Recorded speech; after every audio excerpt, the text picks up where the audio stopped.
எல்லாருக்கும் வணக்கம்.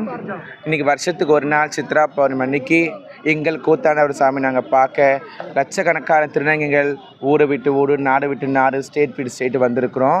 இந்த கூத்தாண்டவர் கோயில் நான் ஃபஸ்ட்டு வர சொல்ல நான் ஆப்ரேஷன் பண்ணாமல் நான் ஆம்பளையாக தான் வந்தேன். சாமி நான் வேண்டிக்கின்னு போனேன். மறாத வருஷம் நான் ஆப்ரேஷன் பண்ணி முழு பொம்பளையாகி நான் மஞ்சள் தாலி கட்டி நான் தாலி விதவை கட்டினேன். 2 வருஷம் நான் வரலை, நான் தங்கிட்டேன். 3வது வருஷம் நான் மார்பகம் வைக்கணும்னு சொல்லிட்டு நான் சாமியாண்ட வேண்டிட்டு போனேன். அதே போல் அதே வருஷத்துக்கு நான் மார்பகம் வச்சேன். இப்போ நீங்கள் சாமி நல்லபடியாக நாங்கள் வரம் கொடுத்தா போல் எங்கள் வேண்டிய வரத்தை கொடுக்குறாரு. இன்னொரு வரத்தை கோரிக்கை வச்சுட்டு போயிருக்கிறேன். அது கண்டிப்பாக சாமி தீர்த்தாருன்னா வர பக்தர் கண்டிப்பாக நாங்கள் அன்னதானம் கொடுத்து ஹெல்ப் பண்ணுவோம். அதே போல் என்னுடைய ஃப்ரெண்டு நாங்கள் 3 வருஷம் நாங்கள் பேசாமல் இருந்தோம்.